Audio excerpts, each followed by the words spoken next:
함께 계속적으로 마태복음을 묵상하고 있습니다.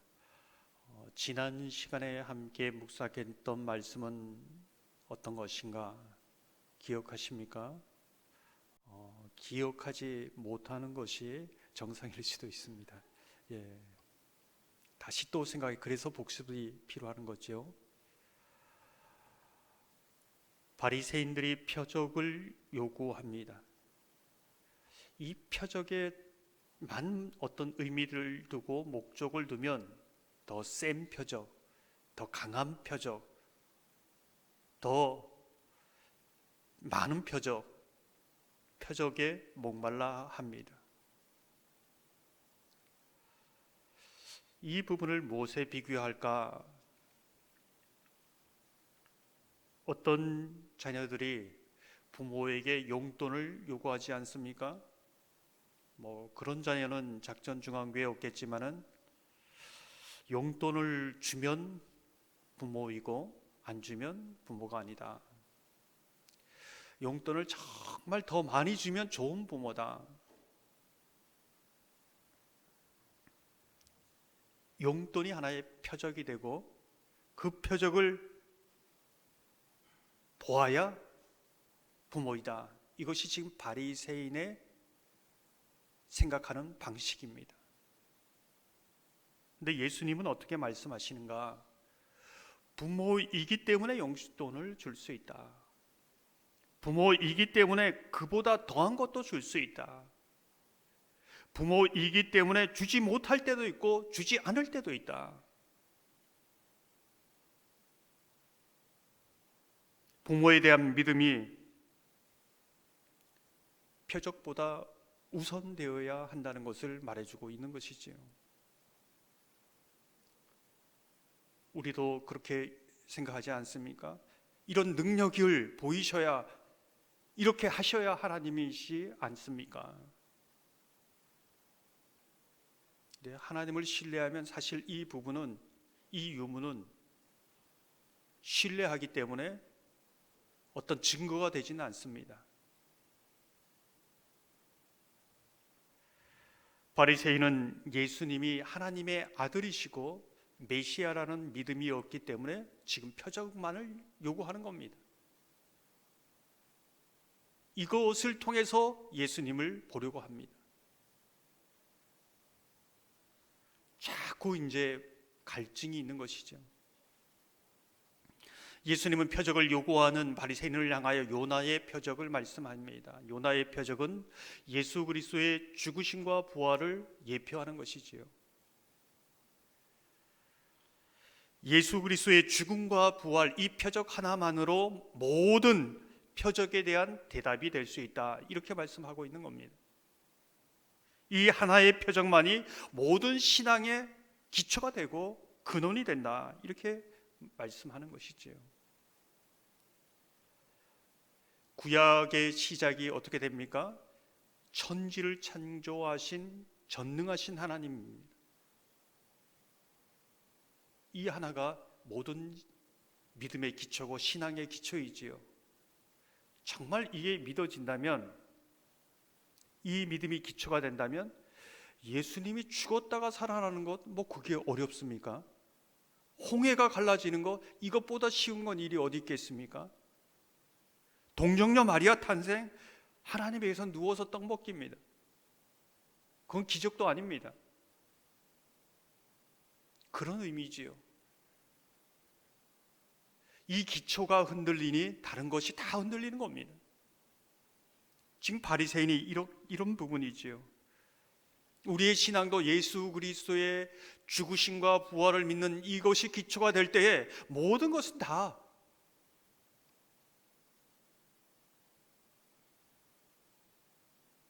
믿어지는 것이지요. 그것을 얘기하고 있습니다. 예수님은 바리새인과 서기관들의 영적인 상태를 비유로 말씀하십니다. 귀신이 나간 후에 수리가 되었습니다. 그런데 그 집이 오랫동안 비어 있으니 나갔던 귀신이 더 악한 귀신 7을 데리고 와서 이 사람의 형편이 이전보다 더 심하게 되었다, 이렇게 이제 말씀하였습니다. 무슨 뜻일까요? 하나님의 진리의 빛이 임한 것은 은혜입니다. 수리되는 것이지요. 근데 그 다음부터 무엇이 보입니까? 죄가 보입니다. 하나님의 자녀로 하지 말아야 할 것이 분별이 됩니다. 사실 이것은 은혜이지요. 근데 그 다음이 중요합니다. 죄만 바라보면은, 문제만 바라보면 더 괴롭습니다. 더 심해집니다. 하지만 그 모든 죄와 문제를 예수님께 가지고 나아갈 때에 예수님을 알아가고 더 큰 은혜를 경험하게 됩니다. 예수님의 진리로 하나하나 내 삶에 매여 있던 것들이 풀어지는 자유와 기쁨이 이제 경험되는 것이지요.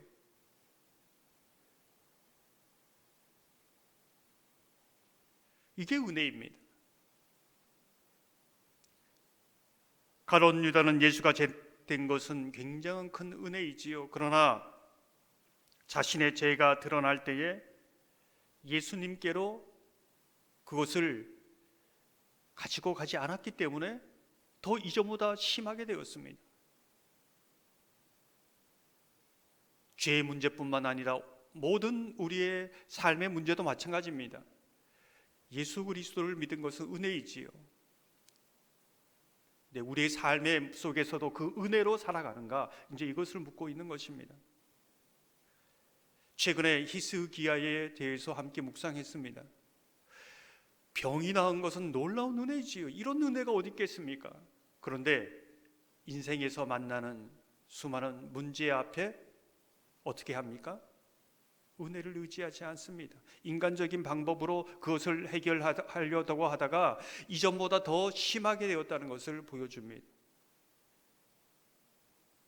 바리새인이 예수 그리스도를 믿게 된 것은 은혜지만 그 이후에 인생에서 일어난 모든 문제를 은혜로 해결하려고 하지 않습니다.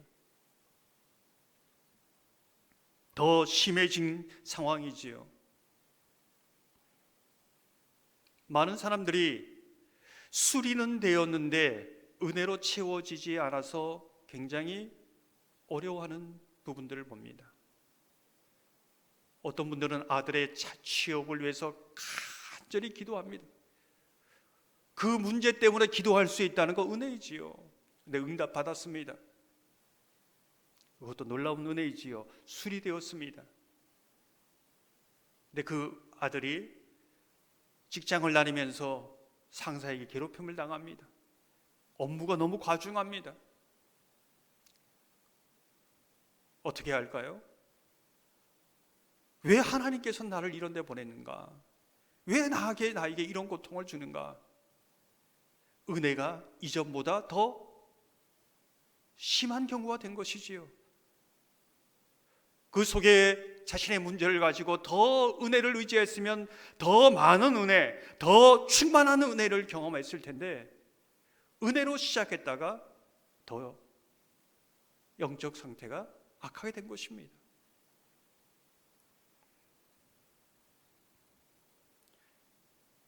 성경은 우리에게 집이 수리되는 것, 은혜 받은 것, 은혜이지만 그 이후에 은혜를 계속 의지하면서 채워가는가? 많은 사람들은 이것만 붙들고 있는데 이것만 붙들면 나중에 더 우리의 영적 상태가 피폐해질 수 있다. 이제 이것을 말해주고 있는 것입니다. 사랑하는 성도 여러분, 저와 여러분이 은혜로 수리되고 또 은혜로 채워주고 충만한 그런 삶이 되기를 주님의 이름으로 축원합니다. 오늘 본문 하나님의 나라의 비밀을 얘기하는데 네 가지 밭의 비유로 말씀하고 있습니다. 비유로 말씀하시니 제자들 가운데 왜 예수님 자꾸 비유로 말씀하시는 겁니까? 이렇게 질문하지요. 10절 보면 이렇게 말씀합니다. 제자들이 예수께 나와 이르되 어찌하여 그들에게 비유로 말씀하시나이까? 이에 대해서 예수님은 이렇게 말씀하십니다. 11절에서 13절을 보면 대답하여 이르시되 천국의 비밀을 아는 것이 너희에게는 허락되었으나 그들에게는 아니 되었나니 무릇 있는 자는 받아 넉넉하게 되되 없는 자는 그 있는 것도 빼앗기리라. 그러므로 내가 그들에게 비유로 말하는 것은 그들이 보아도 보지 못하며 들어도 듣지 못하며 깨닫지 못함이니라. 비유라는 것은 지금 네 가지 밭을 통해서 농사에 대한 이야기를 합니다. 근데 농사에 대한 이야기를 하는 것이 아니라 이것을 통하여 천국의 비밀을 말하는 것이, 거기 이 비밀이 숨겨져 있는 것이지요. 어떤 사람은 지금 예수님이 농사에 대해서 이야기하는구나, 이것만 깨닫습니다. 근데 그 중에 그 이면에 숨겨 있는 천국의 비밀을 깨닫는 자가 있다는 것이지요. 그 사람이 복이 있다, 이제 이렇게 말씀하고 있습니다. 근데 왜 비유로 말씀하고 계신가? 예수님이 직접 말씀하시니 이거는 뭐 반발만 생기는 겁니다.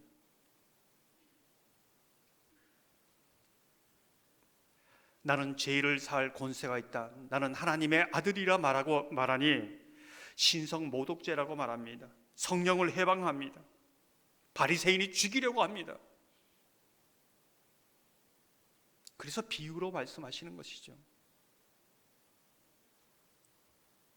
비유로 말씀하시니 바리새인들 중에서는 뭐 농사 이야기를 하는구나, 천국의 비밀을 깨닫는 것이 불가능합니다. 근데 무리 가운데 또 제자들 가운데는 저것이 지금 천국의 비밀을 말씀하는 거나 깨닫는 것이지요. 그래서 하나님의 말씀을 들으면서도 천국의 비밀을 깨닫는 자가 복이 있다. 이것은 성령의 역사심으로만 가능하다, 보여질 수 있고 들려질 수 있다라는 것을 지금 강조하고 있습니다. 16절을 보면 그러나 너희가 눈으로 봄으로 너희 귀는 들음으로 복이 있도다. 우리가 말씀을 들을 때에도 동일한 지금 현상이 우리 가운데, 예배 현장 가운데 있다는 겁니다. 어떤 사람은 왜 저런 말씀을 하지? 저게 무슨 뜻이지? 잘 모릅니다. 근데 어떤 사람은 하나님께서 나의 모든 상황을 알고 계시는구나, 하나님께서 정말 하나님의 뜻은 지금 이것이구나, 와, 이렇게 세밀하게 말씀하시네. 성령의 가르침을 받는 것이지요. 이러한 현상이 예배 가운데 나타난다는 겁니다. 천국의 비밀을, 그 말씀의 깊이를 아는 자들은 더 깊은 은혜와 헌신으로 나간다는 겁니다. 반대로 깨닫지 못하는 자들은 점점 더 해방하고 비난하고 점점 더 마음이 완악해진다. 이게 그 시대도 그렇고 지금 우리 시대에도 동일하게 나타나는 현상이다. 15절 전반절을 보면 이렇게 말씀합니다. 이 백성의 마음이 완악하여져서. 사랑하는 성도 여러분, 날마다 하나님의 말씀이 들려질 때에 성령께서 천국의 비밀을, 하늘의 비밀을 깨닫게 하시고 주의 음성을 듣는 저와 여러분 되시기를 주님의 이름으로 축원합니다. 예수님께서는 네 종류의 밭을 이야기하십니다. 길가밭, 돌밭, 가시밭, 좋은 밭. 이 네 가지 밭의 비유는 여러분들이 너무나 많이 이제 들은 내용이지요. 도대체 뭘 얘기하고 있는가? 어쩌면 이 네 가지 밭은 내가 이제까지 설교를 들었을 때 이렇게 이럴 거야, 아마 딱 예상하는 분도 있지 않을까, 그렇게 생각합니다. 근데 오늘 이 네 가지 밭의 비유는 하나님의 말씀을 받는 사람들의 심령이 어떻게 기경되는 과정, 그 과정을 보여주고 있다, 이렇게 이제 볼 수 있습니다. 첫째 밭이 길가밭입니다.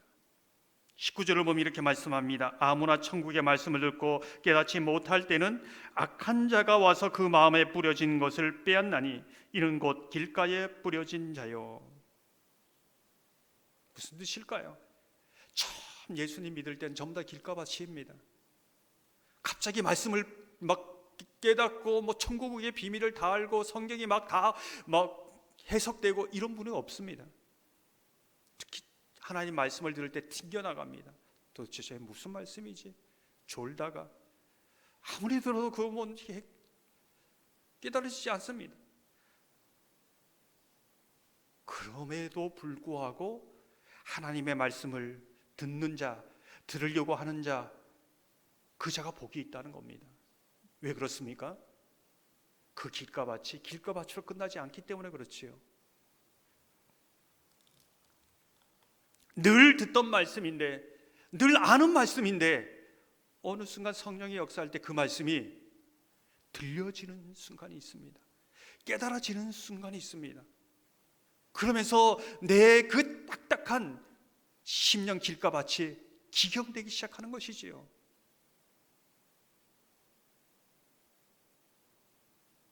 많은 분들이 한 3개월, 6개월 만에 조금 말씀이 들려집니다. 이런 분이 있습니다. 길가밭이 하나님의 말씀의 자리에 있는 그 자체가 복이고 들으면서 기경되어지는 겁니다. 이제 말씀의 빛이 들어갈 수 있는 틈이 생긴 겁니다. 그래서 계속적으로 이 말씀, 이 자리에 있다는 것이 이렇게 복입니다. 골로새서 1장 6절 보면 이렇게 말씀합니다. 이 복음이 이미 너희에게 이르매 너희가 듣고 참으로 하나님의 은혜를 깨달은 날부터 너희 중에서와 같이 또한 온 천하에서도 열매를 맺어 자라는도다. 복음이 이르렀지만, 들려지지만 깨달은 날, 그날부터 하나님의 역사가 시작된다. 여기에 보면은 깨달은 날이 시작된 분도 있고 그렇지 않은 분도 있을 겁니다. 그렇지만 낙심하지 마시고 하나님의 말씀이 들려지고 역사할 때가 있습니다. 포기하지 마십시오. 그 말씀을 계속 듣는 자에게 어떤 일이 일어나는가? 20절 21절을 보면 이렇게 말씀합니다. 돌밭에 뿌려졌다는 것은 말씀을 듣고 즉시 기쁨으로 받되 그 속에 뿌리가 없어 잠시 견디다가 말씀으로 말미암아 환난이나 박해가 일어날 때에는 곧 넘어지는 자요. 지금 하나님께서 직접 전화 온 겁니다. 빨리 받으시고 잠깐 기다리라고 말씀하십시오.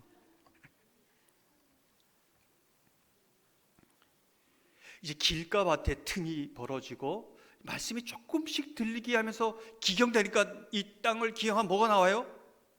돌이 나오죠. 자갈이 나옵니다. 그래서 그 다음에 돌밭인 겁니다. 이 돌밭에 이제 갈기 시작하는 것이죠. 말씀을 계속 듣는 자에게 나타나는 현상이라는 겁니다. 은혜라는 것이지요. 그거 마찬가지입니다. 말씀을 듣는 자리에 있는 것은 술이 되는 겁니다. 앞에 그 비유 중에 술이 되는 것이지요. 그러나 말씀을 들으면서 기경에 가는 것은 지금 빈집이 아니라 하나님의 말씀으로 채워지는 그 과정을 이 네 가지 밭으로 보여주고 있는 것입니다. 하나님의 말씀을 들으니 자갈과 돌이 이제 보이기 시작합니다. 하나님의 말씀을 들으니 세상이 할 수 없는 기쁨도 맛봅니다. 이게 정말 하나님이 주시는 기쁨이었네. 하늘의 이런 은혜라는 것은 이런 것이네. 알지 못하는 평강, 이 평강이 이런 것이구나. 이것을 깨닫기 시작합니다. 이게 돌밭입니다. 그런데 이런 은혜를 맛보았다 할지라도 신앙생활하면 어려움이 오면 어떻게 해요? 오늘 보면 낙심합니다. 왜 예수를 믿는데 이렇게 고난이 오는가? 이런 박해가 있는가? 이런 어려움이 있는가? 하던 일이 왜 이렇게 안 되는가? 낙심하는 겁니다. 이게 돌밭의 신앙의 어려움입니다.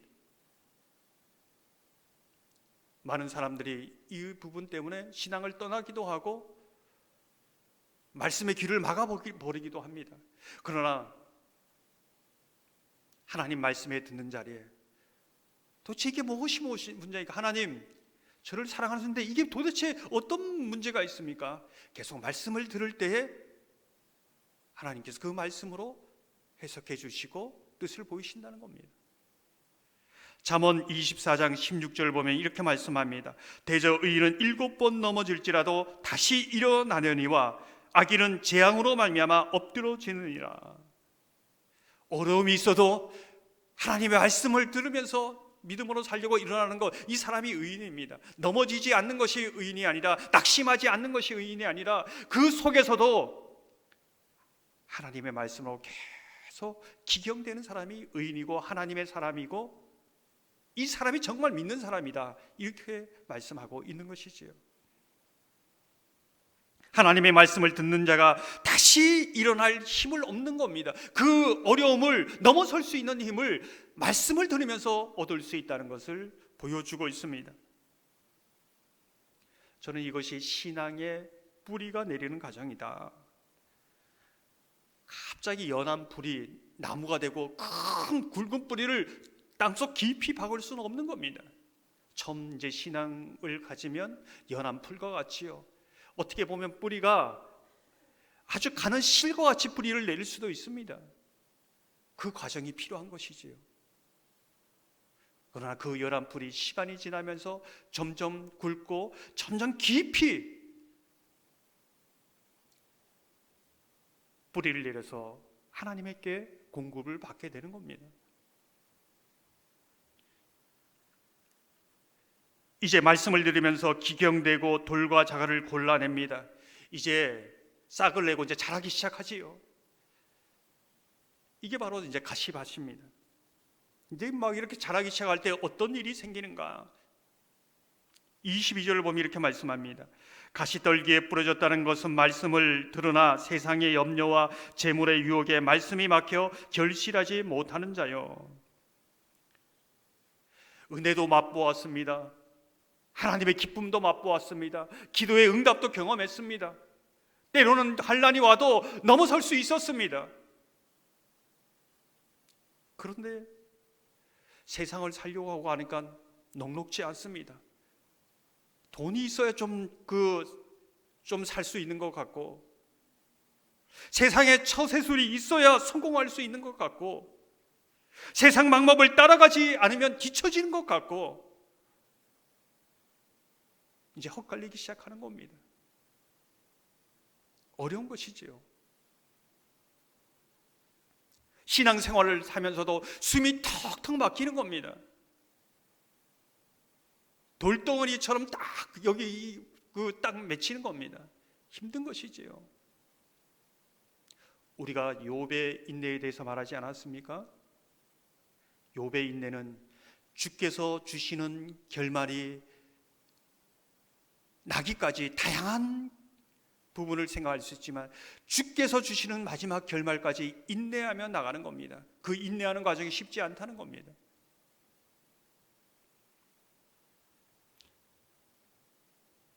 그런데 여기에서 이제 말씀을 계속 듣는 자가, 보는 자가 복이 있다는 것은 말씀을 들으면서 어떤 일이 생길까요? 듣는 자 속에 염려를, 재물의 유혹을 이길 수 있는 믿음이 자라기 시작한다는 겁니다. 이게 놀라운 일입니다.